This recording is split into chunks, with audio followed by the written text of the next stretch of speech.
Welcome to For Dharma Turn, where ancient wisdom meets modern innovation in a journey transcending time and space. Here at For Dharma Turn, we blend the timeless teachings of the Buddha with the latest insights from contemporary science, creating a transformative path that appeals to both the spiritual and the scientific mind. Before we dive into the modern science and transformative practices we'll explore in this series, it's essential to understand the traditional roots of the teachings we'll cover. Throughout his life, the Buddha guided his followers through a gradual evolution in their understanding of the mind and consciousness. At first, he used simple, primitive meditation techniques to help people disengage from the conditioned mental patterns that govern their lives. These early practices focused on developing mindfulness and understanding the impermanence of thoughts and emotions, creating a shift in neural patterns, what we now call neuroplasticity. Over time, the Buddha introduced his followers to deeper practices beyond observing thoughts. He taught that by developing more refined mindfulness, one can perceive a more fundamental layer of the mind, an awareness that observes and perceives all mental phenomena, but is unaffected by them. This awareness, which he described as the pure nature of the mind, is free from the habitual conditioning and reactive patterns that normally govern behavior. By recognizing and stabilizing this awareness, practitioners began to transcend conditioned mental patterns, developing a self-aware mind capable of intentionally shaping its experiences. This mental transformation, which we can interpret as advanced neuroplasticity, allowed Buddha's followers to achieve mental freedom, a mind free from conditioned grounding, capable of observing and interacting with the world more lucidly and compassionately. In short, Buddha guided people from simple, primitive techniques to advanced meditation practices that culminated in recognizing pure, observing awareness. This journey allowed for a deep understanding of the mind and the reconfiguration of neural patterns, promoting a complete self-transformation. The first 3 Dharma wheels, spun by the Buddha, each represents a crucial stage in the development of Buddhist teachings. The first Dharma wheel, spun at Sarnath, introduced the Four Noble Truths and the Noble Eightfold Path, establishing the ethical and disciplinary foundations of the Buddhist path. The second Dharma wheel, spun at Vulture Peak, delved deeper into emptiness and interdependence, offering a philosophical vision that transcends ordinary perceptions of reality. The third Dharma wheel, focused on teachings such as the Tathagata Garbha, revealed the inherent enlightened nature of all beings, highlighting the potential for enlightenment present within each of us. However, the Buddha's teachings have been various interpretations and adaptations over the centuries, sometimes introducing religious and devotional elements. These additions, such as rituals, devotion to divine figures, and mantras, have become part of many Buddhist traditions, such as Mahayana and Vajrayana. While some have seen these practices as ways to enrich and make the teachings more accessible, they have also been criticized by others who argue that such insertions can distort the Buddha's original philosophy. These critics argue that introducing religious practices can obscure the practical and philosophical essence of the Buddha's teachings, centered on spiritual self-sufficiency, meditative practice, and the cultivation of wisdom. The transformation of a practical philosophy into a more religious and ritualistic system is seen as a departure from the original teachings, which focused on the individual's pursuit of nirvana and the direct understanding of reality through personal experience. Now, we introduce the fourth Dharma wheel, a concept that proposes a deep integration of traditional Buddhist teachings with modern scientific discoveries, especially in neuroscience. This wheel emphasizes the interdependence between the individual and collective minds, highlighting how modern science has demonstrated the importance of interconnectivity in living systems, such as neural networks and bee and ant colonies, reflecting the Buddhist doctrine of dependent origination. Within this perspective, the fourth Dharma wheel suggests that spiritual practice can be seen as a process of mental and neural reconfiguration, supported by studies showing that practices such as meditation can alter the structure and function of the brain. As we integrate ancient wisdom and modern science, we must touch upon the concept of the mind's luminosity, a core idea in many Buddhist traditions. The luminosity of the mind refers to the inherent clarity and purity that underlies all mental activities. This is the space where everything arises and dissolves, an open field of awareness that is free from the obstructions of conceptual thought and emotional turbulence. In Dzogchen, a practice we will explore further, this luminous mind is called Rigpa, the primordial state of awareness beyond all dualities and distinctions. Rigpa is the clear, radiant space where thoughts, emotions, and sensory perceptions appear and disappear like clouds in the sky without ever altering the sky itself. This natural luminosity is clear and embodies the qualities of compassion and wisdom, essential aspects of enlightenment. In this context, compassion, lucidity, and enlightenment can be synonymous, each representing different facets of the same ultimate realization. When the mind rests in its natural state, free from conceptual obstructions, compassion naturally arises, reflecting the deep interconnectedness with all beings. This state of pure awareness, where clarity and compassion coexist, is often called enlightenment. In this series, we will guide you through practices that allow you to experience this luminosity directly. By cultivating mindfulness and engaging in specific meditative techniques, you can begin to rest in the natural state of the mind, where clarity and emptiness coexist. This space is not void. Instead, it is the fertile ground from which all experiences emerge, the canvas on which the dynamic play of consciousness unfolds. Understanding and accessing this luminous space is crucial for genuinely integrating the insights of modern neuroscience with ancient contemplative practices. As we proceed, you will learn how realizing the mind's luminosity can lead to profound mental clarity, emotional resilience, and a deep sense of interconnectedness with all life. This exploration will empower you to navigate the complexities of modern existence with the wisdom and compassion that arise naturally from a mind resting in its natural luminous state. This spin proposes a new form of teaching and practice, where science and spirituality meet in open dialogue, making Buddhist teachings more relevant and effective in the contemporary context. Our approach integrates the principles of neuroplasticity, which reveal how our brains can reshape themselves in response to meditative practices, with the deep understanding of the mind presented in the teachings of Rigpa, the primordial state of consciousness in Dzogchen. In this series, we will take you on an extraordinary journey that bridges profound wisdom with the cutting-edge discoveries of modern neuroscience. Our goal? To guide you towards a deeper understanding of yourself and the world by exploring how ancient practices can reshape your brain, enhancing your mental clarity, emotional resilience, and overall well-being. We'll delve into how these practices can lead to mental clarity superior to ordinary consciousness, akin to what is described in the state of Rigpa, providing practical insights and techniques to rewire your brain for peace and happiness. So, what will we cover in this series? Let me give you a glimpse. We'll begin by diving into the fascinating concept of neuroplasticity, the brain's incredible ability to reorganize itself by forming new neural connections throughout life. This concept has been supported by numerous scientific studies, showing that the brain is not a static organ, but continuously evolving in response to our experiences, thoughts, and behaviors. Imagine your brain as a dense forest full of trails. Every thought, emotion, and action you take to carve out a new path in this forest. The more you walk a particular route, the clearer and more defined it becomes. Neuroplasticity is this process of path-making, and it's how we form habits, learn new skills, and even change how we think and feel. But here's where it gets exciting. Ancient practices like meditation and mindfulness are proven to influence these neural pathways, creating new, healthier trails that lead to greater peace, focus, and happiness. Research from Neuroscience has shown that consistent meditation practice can increase the thickness of the prefrontal cortex, the brain area associated with higher order functions like decision-making, attention, and emotional regulation. Throughout the series, we'll show you how to leverage this science to transform your mind and life, connecting these practices to the profound understanding of shunyata, emptiness, and rigpa, the nature of mind, as outlined in Buddhist teachings, to achieve lasting mental clarity and emotional balance.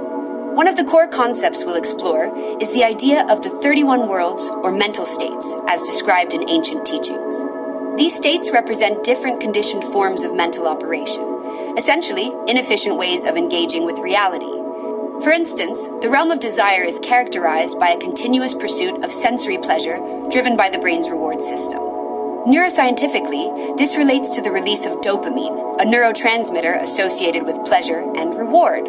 When our actions are constantly motivated by the search for this pleasure, we become trapped in a cycle of craving and temporary satisfaction, which is quickly followed by dissatisfaction as the brain adapts to the stimuli, a process known as hedonic adaptation. Similarly, the realm of anger activates the amygdala, the brain's fear center, which triggers stress responses that can lead to chronic anxiety and aggression. These are inefficient mental configurations because they perpetuate negative cycles that are hard to break without deliberate mental training. The realm of ignorance is another crucial state where one's perception is clouded by misunderstanding or lack of insight, often leading to decisions based on incomplete or incorrect information. In cognitive science, this can be linked to cognitive biases, such as confirmation bias, where individuals favor information that confirms their pre-existing beliefs, leading to distorted decision-making processes. In ancient texts, the concept of gods can be seen as a metaphor for individuals temporarily in a state of pride or ego inflation. These mental states are often seen as desirable but as conditioned and impermanent as any other, leading to an eventual downfall when reality does not align with expectations. This is a modern parallel to the ancient metaphor of gods who fall from grace when they cling too tightly to their elevated status. In ancient texts, the concept of gods can be seen as a metaphor for individuals temporarily in a state of pride or ego inflation. These mental states are often seen as desirable but as conditioned and impermanent as any other, leading to an eventual downfall when reality does not align with expectations. Now, let's explore how different leadership styles align with these realms and the pitfalls associated with these conditioned states. Guardian leaders, realm of regional protectors, Chatu Maharajike. Description. Guardian leaders focus on the well-being and safety of their teams, ensuring that daily operations run smoothly. They're comparable to the four great kings in Buddhist cosmology, who protect and maintain order in the four cardinal directions. Modern parallel. These leaders resemble managers and supervisors on the front lines, dedicated to creating a stable and secure work environment for their teams. Their leadership is marked by attention to detail, a strong sense of responsibility, and an unwavering commitment to the well-being of their employees. However, they may fall into the trap of excessive control, limiting innovation due to a fixation on stability. Visionary leaders, realm of global strategies. Tavatimsa, description. These leaders are global strategists, like CEOs, who shape the strategic direction of large organizations. Like Saka, the king of the 33 gods, they possess broad vision and profound wisdom. Modern parallel, visionary leaders think ahead and guide their organizations with a long-term strategic plan. They inspire others by providing clear direction and purpose, much like Saka's role in guiding the gods. However, these leaders risk becoming arrogant, believing their vision is infallible, which can lead to a downfall when faced with unexpected realities.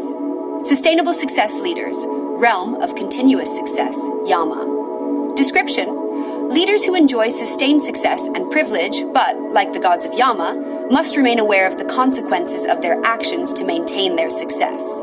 Modern parallel. Executives who have achieved high success must stay connected to operational reality to avoid complacency. They understand the importance of balance and the risks associated with resting on their laurels. These leaders must be cautious not to fall into complacency, believing their success is permanent and unshakable. Future-ready leaders, realm of visionaries and innovators, Tusita, description. These leaders are always prepared for the next big idea, embodying patience, preparation, and long-term vision. The bodhisattvas in Tusita exemplify this leadership style as they prepare for their final birth before enlightenment. Modern parallel. Innovators and strategic planners who focus not only on the present, but also think ahead to ensure their organizations are ready to face future challenges and seize opportunities. However, these leaders may fall into the trap of living exclusively in the future, neglecting the needs and challenges of the present. Creative and innovative leaders, realm of experienced creators, Nimanarati, description. Leaders who create products and experiences that delight consumers, using their creativity to make a significant impact. The gods of Nimanarati, who can create at will, represent this creative and innovative leadership style. Modern parallel, product designers, creative directors, and entrepreneurs driven by innovation and creativity. They thrive in environments that encourage new ideas and are vital to defining consumer experiences. However, there's a danger of becoming overly confident in their ability to innovate, leading to a disconnect with the real needs of consumers. Cultural influence leaders, realm of culture controllers, Paranimita Vasavati. Description: these leaders shape large-scale cultural trends, much like the gods who control what others create. They hold immense power to influence public opinion and culture, but they must be careful not to become too attached to power and pleasure. Modern parallel, executives in media, entertainment, and advertising who have the power to shape public opinion and culture. Their leadership involves carefully navigating the balance between exercising influence and maintaining ethical integrity. These leaders can easily fall into the trap of power for power's sake, ignoring the moral implications of their actions. These examples show how the lessons from ancient Buddhist texts can be applied to understand modern leadership dynamics and personal development. Integrating these teachings with neuroplasticity can transform how we lead and engage with the world. This is just one example of how ancient wisdom and modern science come together to offer a more integrated and effective path for personal growth and mental transformation. As we continue exploring the profound intersection between ancient wisdom and modern science, it's essential to understand the varying stages of mental and spiritual development. We've discussed the transformative power of mindfulness and meditation in reconfiguring the brain's neural pathways. But what does this transformation look like at advanced stages of spiritual practice? In Buddhist tradition, arhats have attained a significant level of liberation. They have transcended many of the mental conditionings that perpetuate suffering, such as attachment and aversion. Neuroscientifically, we can understand arhat's state as one where the brain has undergone profound neural reconfiguration. They have effectively reprogrammed their neural networks, leading to an obvious mind that is free from disturbances. However, this reconfiguration, advanced as it is a partial stage. Despite their profound achievements, arhats still operate within the confines of samsara, the cycle of birth, death, and rebirth. Their minds, though purified and highly efficient, have not yet reached the complete integration and primordial wisdom that characterizes the fully enlightened mind of a Buddha. In scientific terms, we might compare this to a mind that, while optimized, remains subject to its structure's inherent limitations. Full enlightenment, as represented by a Buddha, would signify a transcendence of these limitations, accessing a state of consciousness and brain function beyond what is considered normative. This distinction is crucial in understanding mental and spiritual development stages. While arhats have eliminated much of the illusion and conditioning that bind the mind to suffering, they have yet to achieve full enlightenment. An arhat's mind can be seen as a highly efficient and balanced neural system, still operating within the operating system of samsara. Samsara can be understood as the result of neural networks that form and strengthen based on past experiences, beliefs, and habits. It can also be compared to the concept of dysfunctional cognition in psychology, where certain negative thought patterns, such as catastrophizing or personalizing, lead to negative emotional states and dysfunctional behaviors. These patterns are maintained by cognitive biases, such as confirmation bias, where a person seeks information confirming their pre-existing beliefs, reinforcing the distress. In contrast, full enlightenment, like that of a Buddha, would represent the ultimate transformation of this system into something entirely new, where the mind operates in complete harmony with ultimate reality, free from all limitations. This process is deeply connected to neuroplasticity, where the brain's neural pathways are reshaped through practices like mindfulness and meditation, leading to more adaptive and beneficial mental states. Furthermore, realizing the co-emergent nature of mind and form, where mental states and physical experiences arise, emphasizes cultivating a balanced mind to influence our internal world and external reality. Before we delve further into our journey, we must understand the concept of mental fetters, or samyojanas. These psychological chains bind us to the cycle of suffering and prevent our liberation. In the Buddhist tradition, constraints are seen as internal obstacles that keep us attached to the illusion of a permanent self and temporary sensory experiences. There are 10 main constraints, and each represents a specific form of mental conditioning that blocks our ability to perceive reality as it truly is. Let us detail these constraints, explaining their psychological and neuroscientific bases. Belief in personality, Sakaya Dithi. This is the constraint of identification with a fixed I or self. Neuroscientifically, it is linked to the brain's processing of the self, particularly in areas such as the medial prefrontal cortex and the precuneus, which are associated with constructing identity and self-reference. When trapped in this shackle, our actions and reactions are shaped by the continual defense and affirmation of this illusory self. Doubt, Visikkicha. This shackle refers to uncertainty or hesitation regarding the spiritual path. From a psychological perspective, doubt can be seen as cognitive dissonance, where the brain deals with conflicting beliefs or uncertainties. Neuroscience studies show that this dissonance activates the dorsolateral prefrontal cortex, which is responsible for decision-making and conflict resolution, but can paralyze action when doubt is unresolved. Attachment to rituals and rules, Silabata Paramasa. This shackle involves obsessive attachment to practices and rituals, believing they are an end.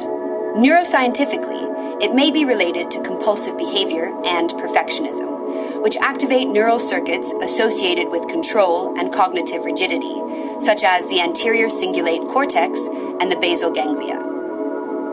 Sensual desire, Kamachanda. This is the chain of attachment to sensory pleasures which activates the brain's reward system, especially the dopaminergic circuit. The constant pursuit of pleasure creates repetitive neural patterns that reinforce desire, perpetuating cycles of temporary satisfaction and subsequent dissatisfaction. Ill will, Vyapada. This chain refers to aversion and anger, which activate the amygdala, the brain region responsible for processing fear and aggression. Frequent amygdala activation can result in aggressive and reactive thought patterns, making it difficult to practice compassion and forgiveness. Attachment to material existence, Ruparaga. This fetter involves the attachment to the desire to exist in a tangible, physical way. Psychologically, it is linked to the fear of death and the need for continuity of the self in material terms, reflecting a prolonged activation of the brain's default mode network, which is associated with introspection and self-reflection. Attachment to immaterial existence, Aruparaga.